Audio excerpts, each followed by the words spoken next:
Jean-Michel Blanquer, bonjour. Bonjour, Jean-Jacques Bourdin. Ministre de l'Éducation nationale, de la jeunesse et des sports. Le Covid-19, Conseil de défense à l'Élysée demain matin, vous y assisterez, j'imagine. Oui.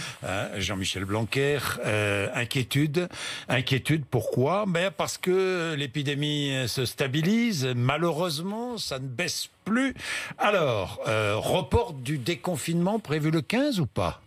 Par définition, ça se décidera justement demain, en Conseil de défense. Et comme à chaque fois, en fonction des données épidémiques. Donc, c'est un pilotage fin à partir des données. Et chacun... Inquiétude? Oui, bien sûr. Il faut en tout cas être très vigilant. Vous savez bien que c'est la philosophie qui nous anime. Il faut à tout prix éviter la perspective d'un troisième reconfinement qui serait la conséquence d'un rebond.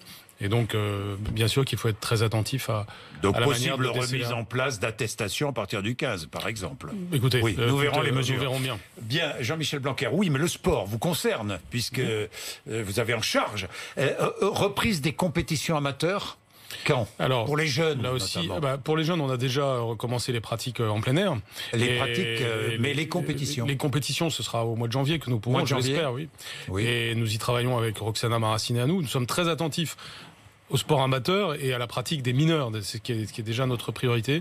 Donc on a commencé par le plein air, des mineurs, en sport amateur, et puis progressivement, on va, j'espère, pouvoir aller vers les adultes et pouvoir aller vers les compétitions. Parce qu'en 40 ans, j'ai vu ce chiffre qui m'a frappé, Jean-Michel Blanquer. En 40 ans, les enfants qui sont de plus en plus sédentaires ont perdu 25% de leur capacité cardiovasculaire parce qu'ils ne font pas assez de sport. Bien sûr, et c'est un vrai problème mondial d'ailleurs, ce que vous dites. Je le souligne souvent, à l'échelle mondiale, c'est vrai partout. Les enfants après 11 ans diminuent par rapport aux générations précédentes, et leur pratique physique et leur lecture. Autrement dit, deux éléments fondamentaux de la vie, je dirais.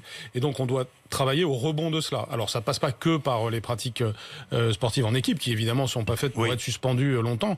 Mais c'est, par exemple, le genre d'expérimentation qu'on a lancé dans l'Académie de Créteil et que l'on va lancer dans toute la France, qu'on appelle 30 minutes par jour. Autrement dit, 30 minutes d'activité à l'école primaire, d'activité physique. Et ça, on va le promouvoir d'ailleurs dans la dynamique. Le promouvoir, c'est-à-dire le généraliser? Oui. À partir de quand? C'est progressivement. On est d'abord en train de regarder ce que ça donne à Créteil. Ça donne dans l'Académie de Créteil, donc l'Est parisien, ça donne de grandes satisfactions. On est d'ailleurs avec des enfants en milieu urbain qui font partie justement de ceux qui sont les plus sédentarisés, souvent ceux qui n'ont pas assez de pratique 30 minutes d'activité par jour. Oui, d'activité physique par jour. D'activité physique. J'espère que progressivement nous pourrons le généraliser parce que c'est bon pour la santé des enfants tout simplement. Mais évidemment.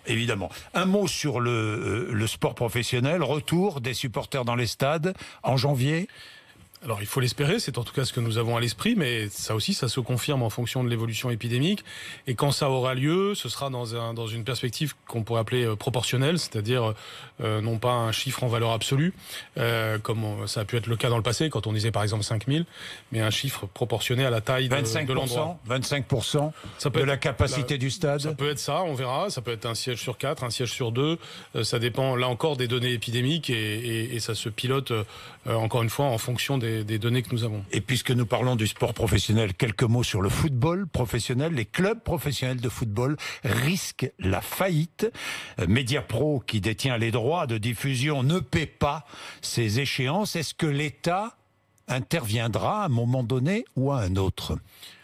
Ce qui est certain, c'est que nous n'avons pas vocation à couvrir des risques inconsidérés. Dans cette affaire Mediapro, il y a des choses qui se sont passées qui ne sont pas bonnes, qui relèvent du risque pris par des acteurs privés et du risque excessif, et cela doit être souligné parce que c'est quelque chose qui ne doit jamais se reproduire. Mais on peut pas, dans la vie des affaires, prendre des risques de ce type et puis appeler l'État comme un pompier avec l'argent public pour en quelque sorte couvrir le risque. Ce serait entre guillemets trop facile. Après, bien entendu, qu'en tant que ministre des Sports, avec Roxana Maracineanu, je suis très attentif à la vie des clubs. Il ne s'agit pas d'arriver à ce que l'État ne fera rien. L'État pourrait laisser les clubs professionnels en faillite. Je pense pas. Mais il y a une marge entre couvrir les frais qui n'ont pas été assumés par un acteur privé et puis empêcher les clubs d'être en faillite. On a pris déjà des premières mesures, vous le savez, de compensation de billetterie à hauteur de plus de 100 millions d'euros. Il y a aussi toutes les mesures économiques générales. On a dépensé 3 milliards d'euros pour le sport depuis le mois de mars au titre des mesures économiques générales. Il y a aussi des mesures en matière d'exonération des cotisations sociales. Bref, nous les aidons à passer le cap Ça, c'est certain. Il y aura de nouvelles aides si ça n'avance pas. Écoutez, déjà avec les aides actuelles, l'objectif c'est d'empêcher les petits de mourir, parce que les petits de mourir, c'est vrai. C'est vrai pour les fédérations comme pour les clubs. On est toujours très attentif aux grands, et c'est normal qu'on le soit, mais il faut l'être aussi aux petits et aux moyens. Et l'objectif, c'est évidemment empêcher la mort des acteurs du sport, les aider à traverser la crise. Vous empêcherez la mort c'est ça, du football professionnel. Oui, et puis aussi des autres sports. Du football amateur. Et des petites fédérations. Ou des autres sports amateurs. Vous savez, moi, je suis frappé par le sens des responsabilités des responsables sportifs. Pour moi, c'est un domaine un peu nouveau. Je suis ministre des Sports uniquement depuis juillet, même si je m'intéresse au sujet depuis longtemps. Et j'étais très agréablement frappé par le fait qu'on a des gens responsables, entreprenants, qui sont en train de traverser la crise et avec qui nous sommes en train de préparer l'après-crise. Par exemple, quand on prend la mesure qu'on appelle passeport, qui consiste à encourager les enfants à s'inscrire dans les clubs et à financer cela, eh bien, on prépare l'avenir parce que ce sera des inscriptions futures dans les clubs. Des tests antigéniques sont expérimentés dans des lycées d'Île-de-France. Quels sont les résultats? Ils sont bons? Alors, on regarde ça quotidiennement. Ils sont bons au sens où il y a peu de contamination. Peu de contamination. Et surtout au sens où ça nous permet ensuite de casser la barrière de contamination en faisant... Ce sera généralisé, ça aussi progressivement, ça se développe région par région et donc c'est à chaque fois avec les agences régionales de santé que nous développons cela. En tout cas, on peut dire que en milieu scolaire... Vous souhaitez que ça soit généralisé? C'est-à-dire que c'est normal que tous les personnels et élèves volontaires, je dis bien volontaires, puissent être testés. Oui, bien sûr. Nous avons une priorité éducation nationale pour les tests antigéniques, donc avec le ministère de la Santé, nous déployons progressivement cela, puisque l'avant-garde de toute la politique anti-Covid, c'est la politique de tester et de test, et donc c'est ce que nous faisons. Et je dois dire qu'en cette fin d'année civile, nous pouvons faire un bilan quand même assez positif de la façon dont le système scolaire a traversé la crise, puisque nous réussissons à ce que les élèves n'aient pas une interruption de classe, pour la plupart, ce qui est quand même très, très important. Tous les pays ne font pas ça. Je regarde nos voisins, ils n'en sont pas tous là. Jean-Michel Blanquer, le bac, avant le 15 mars, doivent avoir lieu les épreuves de spécialité. Est-ce qu'elles seront reportées en juin ? Non, l'objectif, c'est justement d'accomplir pleinement l'esprit de la réforme du baccalauréat. J'ai fait déjà des assouplissements, puisque vous avez donc 60% comme prévu en contrôle terminal, notamment avec les enseignements de spécialité, et puis 40% en contrôle continu. Ce que nous avons fait changer, c'est le fait que le contrôle continu, c'est du contrôle continu pur, autrement dit, le bulletin de notes. Et donc, il n'y a plus ce qu'on appelait les E3C, c'est-à-dire des partiels, en fait, que passaient les élèves. En revanche, s'agissant des épreuves de spécialité, c'est-à-dire l'épreuve qui passionne le plus l'élève, celle qu'il a choisie, et c'est un des grands aspects de la réforme du baccalauréat, eh bien, les élèves se préparent pour le mois de mars. On a fait un assouplissement au sens où il y a 2 sujets et pas un seul. C'est pour éviter qu'un élève se trouve avec une impasse. Mais l'esprit de ça, c'est aussi qu'il puisse avoir 2 notes importantes qui comptent et qui correspondent à leur passion et qui soient prises en compte dans Parcoursup ensuite, autrement dit dans leur suite dans l'enseignement supérieur. Au sport. Donc parce que nous allons créer en effet un enseignement de spécialité sport. Alors ça c'est pour la rentrée prochaine, mais c'est un point important que je vous annonce ce matin, c'est-à-dire une des vertus de la réforme du bac, c'est qu'elle permet une vision modulaire du lycée. Autrement dit, elle permettra toujours dans le futur de créer éventuellement des nouvelles disciplines, des nouvelles spécialités. Et là, nous allons expérimenter le fait d'avoir un enseignement de spécialité éducation physique et sportive, permettant donc à des élèves qui veulent, par exemple, faire un métier dans le sport, eh bien de choisir cette spécialité. C'est quand même drôlement bien de pouvoir choisir ses passions plutôt que de choisir un couloir. Et c'est ça l'un des aspects importants de la réforme du baccalauréat. Jean-Michel Blanquer, les maths, un rapport sera publié dans 2 heures, moins de 2 heures maintenant, un rapport international qui nous dit la faiblesse des élèves français en mathématiques. Écoutez, oui, nous avons, de toute façon, en matière de savoirs fondamentaux, c'est-à-dire le français et les mathématiques, nous avons une pente à remonter et je suis le premier à le dire et à le dire depuis que je suis arrivé. Les évaluations internationales telles qu'on les a sont toujours un peu comme en astronomie, nous disent quelque chose plus du passé que du présent, puisque c'est sur, par exemple, là, ce que l'on va avoir comme résultat, c'est sur des élèves de l'année 2018-2019, de classe de 8e ou de 4e, donc sur un niveau de maths qui, s'est affaibli au cours des années. Notre stratégie actuellement... C'est même catastrophique. Le niveau de mathématiques est beaucoup trop faible en France, bien sûr. Mais ça justifie tout ce que nous sommes en train de faire sur le sujet, si vous voulez, que ce soit en français ou en mathématiques, des choses qui se voient, comme tout ce qu'on a pu faire en matière de diffusion de méthodes pédagogiques qui fonctionnent, mais aussi des choses qui se voient moins, comme notre plan de formation continue pour les professeurs des écoles, de façon à ce que cette stratégie français et mathématiques nous permette un rebond. Ce rebond se voit parfois dans nos évaluations nationales, parce qu'elles sont en direct. Par exemple, des évaluations de début de CP ou de début de CE1, ou de début de 6e montrent des progrès ou pas en français et en mathématiques. Ces 2 derniers mois, la bonne nouvelle, c'était quand même, parce qu'il faut des bonnes nouvelles, il y en a, en entrée en 6e, malgré le confinement, il y a eu un progrès d'une année sur l'autre de nos élèves, mais le niveau reste encore à remonter largement. Dites-moi, il existe en France une agence nationale de lutte contre l'illettrisme. Pourquoi est-ce qu'il n'y a pas une agence nationale de lutte contre l'innumérisme ? Elle existe, ça s'appelle l'éducation nationale. Il ne faut pas multiplier les agences, il faut assumer nos missions. Et donc c'est vrai pour les savoirs fondamentaux, et c'est vrai pour les compétences numériques. Nous avons beaucoup agi en la matière. Vous savez, qui s'est divisé aujourd'hui Alors d'abord, sur l'innumérisme stricto sensu, c'est-à-dire la faiblesse en mathématiques, nous avons... vous savez, dès que je suis arrivé, j'ai dit qu'il fallait y avoir une certaine exigence sur le sujet. Par exemple, maîtriser les 4 opérations le plus tôt possible. Il y a eu ce qu'on appelle le rapport Villani-Torossian qui nous a permis d'élaborer toute une stratégie mathématique. Évidemment qu'elle ne produit pas ses effets du jour au lendemain. C'est sur plusieurs années que nous en verrons les effets. Mais nos élèves de début de primaire commencent à bénéficier des effets de cette stratégie. Et pour cela, il faut avoir des objectifs clairs. C'est notre cas, on les a affichés. Et c'est, par exemple, lorsque je vous dis la maîtrise le plus tôt possible des 4 opérations. Pendant longtemps, on a trop vécu sur des fausses idées. Par exemple, ne pas apprendre insuffisamment les tables de multiplication, retarder le moment où on apprend la division et la multiplication. Toutes ces choses-là, c'est fini, si j'ose dire, et c'est fini depuis au moins 3 ans. C'est-à-dire que c'est au début de l'école primaire qu'une certaine exigence doit nous permettre de monter le niveau de tout le monde. On tire tout le monde vers le haut, mais ça prend du temps. Jean-Michel Blanquer, demain mercredi sera présenté en Conseil des ministres le projet de loi confortant les principes républicains, jour anniversaire de la loi de 1905, le 9 décembre. Le projet de loi est prêt. Loi confortant donc les principes républicains. En fait, c'est une loi destinée à lutter contre l'extrémisme islamiste. Je dis bien islamiste et non pas islamique, hein, on est bien d'accord. L'extrémisme islamiste, c'est ça la réalité.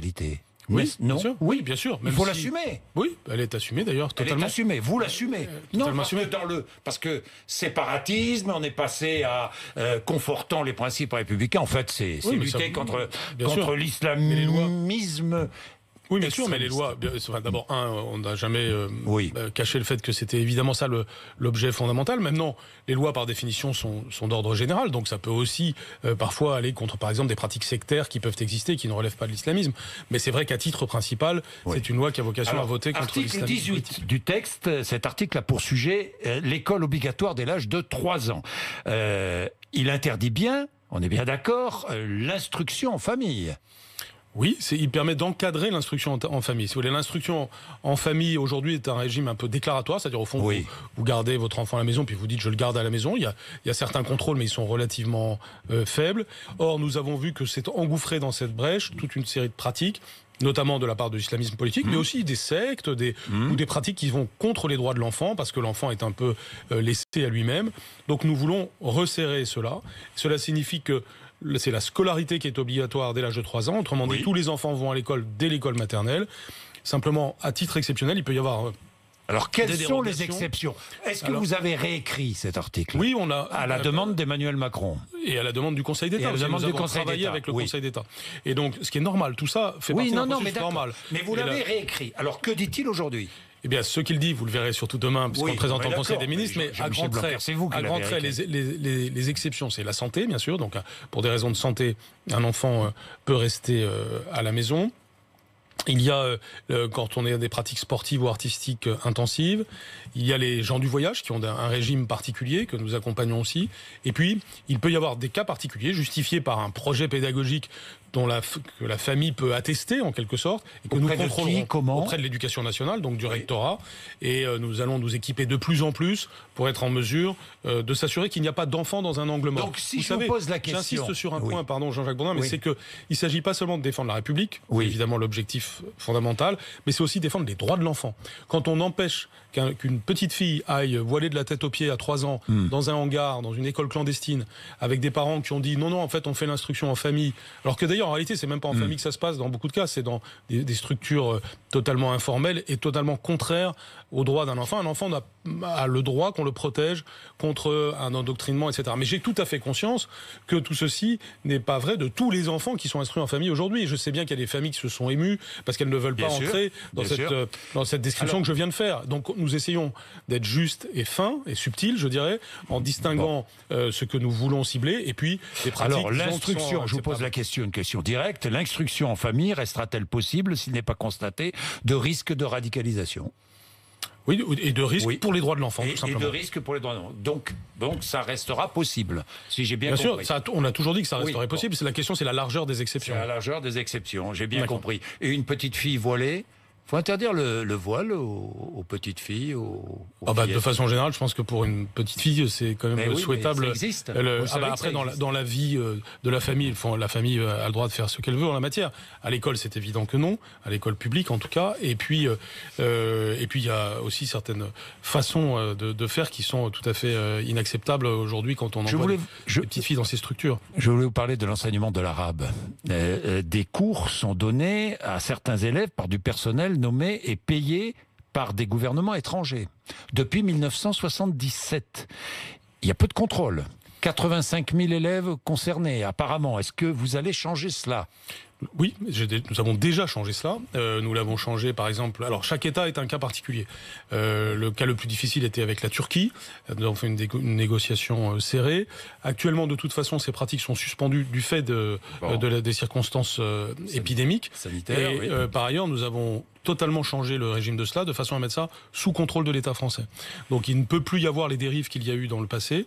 Avec ce qu'on appelait donc les ELCO. Désormais, elles ont changé de nom, on appelle ça EILE. C'est beaucoup moins d'heures, c'est contrôlé par nous. Les personnes qui le font sont contrôlées par nous et les programmes sont contrôlés par nous. Donc, et quand ça ne le sera pas, on arrêtera. Donc, il est très probable d'ailleurs que certaines, comme nous avons tout suspendu là du fait des circonstances épidémiques, nous reprendrons là où les choses sont correctes. Donc oui, il y a carrément un changement sur ce sujet. Et moi, ce que je souhaite, c'est que l'enseignement, que ce soit de l'arabe, du turc, d'autres langues d'ailleurs, il n'y a pas que celle-ci, se développe de plus en plus dans un cadre d'ailleurs périscolaire. Je pense au plan Mercredi que j'ai créé il y a 3 ans, qui doit permettre d'avoir des structures périscolaires où nous enseignons ces langues avec des intervenants que nous recrutons et qui permettent aussi à tout un chacun, tout simplement, de développer ses compétences linguistiques. L'arabe enseigné au collège, oui, bien sûr. C'est le cas. C'est le cas. On va développer cela. D'autres langues de civilisation. Oui, alors je ferai une différence entre ce qui se passe dans l'enseignement primaire et dans l'enseignement secondaire. Oui. D'abord, nous avons une politique générale des langues. Il faut pas non plus s'obnubiler sur l'arabe. Nous avons, par exemple, aujourd'hui un objectif très clair qui est que tout enfant de France apprend bien une langue étrangère à l'école primaire et puis une deuxième langue étrangère s'ajoute dans l'enseignement secondaire au moins. Ensuite, il est possible de développer les langues aussi dans le cadre périscolaire. Par exemple, pour les enfants petits, quand les parents souhaitent qu'ils apprennent une langue comme l'arabe, nous devons proposer ça notamment dans le cadre du mercredi. Et plutôt que d'aller dans un endroit qui est contrôlé par exemple des islamistes, et on sait bien que c'est via la langue que ce type de dérive peut arriver, eh bien, je préfère des professeurs républicains de langue arabe qui permettent tout simplement le développement de cet enseignement de civilisation. C'est un point majeur parce que de toute façon, au-delà de l'arabe et du turc, d'autres langues de personnes issues de l'immigration, nous devons avoir une vision générale du développement linguistique de nos élèves. Et ça marche aussi pour les langues mortes. Par exemple, ce que je peux vous annoncer, c'est que on va développer l'apprentissage du latin français pour des élèves, notamment en réseau d'éducation prioritaire, en 6e. En 6e, latin français à 6e. À titre expérimental, mais c'est pour vous dire que la compétence linguistique, on pourrait parler aussi de la compétence linguistique que représente l'informatique, est très bonne pour le développement cognitif de l'enfant, le plus tôt possible. C'est pas un point fort de la France jusqu'à présent, et donc nous allons avoir une politique des langues qui englobe l'ensemble des langues possibles. Quelques mots pour terminer sur la laïcité, votre conception de la laïcité stricte ou libérale ? Alors, de façon générale, j'aime pas trop les adjectifs derrière laïcité. La laïcité, c'est la laïcité. C'est fait pour la liberté. En tout cas, la laïcité, c'est synonyme de liberté. C'est grâce à la laïcité... Vous êtes un athéiste militant? Non, certainement pas. Alors, j'ai lu ça partout. Mais non, mais c'est de la confusion. Absolument pas. Si vous voulez qu'on parle de Dieu un jour, je le ferai quand je serai plus ministre. Mais je pense qu'on doit faire droit aux besoins métaphysiques de l'homme, bien entendu. On doit certainement pas nier ce besoin. Et c'est ce qui permet ensuite, dans une société, d'accepter qu'on croit ou qu'on ne croit pas, que chaque religion soit à rang égal et qu'il y ait tout simplement de la liberté de conscience et de la liberté d'expression. C'est l'État qui impose la laïcité. Mais il faut certainement pas dire que laïcité, c'est synonyme d'athéisme. L'État, c'est même tout le contraire. C'est la laïcité qui permet la liberté de croire ou de ne pas croire. C'est une richesse formidable, c'est un trésor français. Et ce trésor français, il est adapté à notre siècle. C'est pour ça que les gens qui veulent ringardiser la laïcité en disant que c'est pas bien, que ça ne correspond pas à la modernité, qu'il vaut mieux regarder le modèle américain ou des choses comme ça, je dis libéral, non. Oui. Au contraire, on ne doit pas juxtaposer des communautés, on se fiche de la couleur de la peau. La religion n'est pas quelque chose qu'on doit regarder en premier quand on considère quelqu'un. Après, chacun est libre de croire ou de ne pas croire. Et tant mieux qu'il y ait une liberté métaphysique forte dans un pays comme le nôtre. Et tant mieux s'il y a des gens qui ont la foi, c'est leur liberté, justement. Et donc la laïcité n'est pas synonyme d'athéisme, elle est synonyme de liberté. C'est pas la même chose. Bien, j'ai une dernière question. Élection régionale en Île-de-France. Jean-Michel Blanquer, vous avez pris la tête d'un groupe de travail pour bâtir le projet de la majorité dans la région. Hein. Pourquoi ? Pour vous présenter ? Pas forcément. Je l'ai fait forcément, mais oui, pas forcément non, quoi. Voilà, je l'ai fait à l'appui d'une conviction qui est que la majorité présidentielle... Vous en avez envie ? C'est pas le sujet, en fait. Le sujet, il est collectif, il n'est pas individuel. Envie. Oui, bah justement, le jour où j'en aurais envie, peut-être que je le ferai. Pour l'instant, le but est de faire un travail collectif, parce que, pour traduire une idée qui est très simple, qui est qu'il est tout à fait normal que la majorité présidentielle se présente dans chaque région de France pour faire valoir les idées. Je donne un seul exemple. Il y a le plan de relance aujourd'hui qui est un sujet extrêmement important, 100 milliards d'euros, avec un effet de levier pour le redéveloppement économique du pays. Eh bien, les régions, en tant qu'entité, ont un rôle fondamental pour lutter contre le chômage, pour réindustrialiser la France. Et donc, il faut qu'il y ait une cohérence entre ce qui se passe à l'échelle nationale et ce que va faire chaque région. Il est normal que la majorité ait un programme pour ce développement économique et social de chaque région.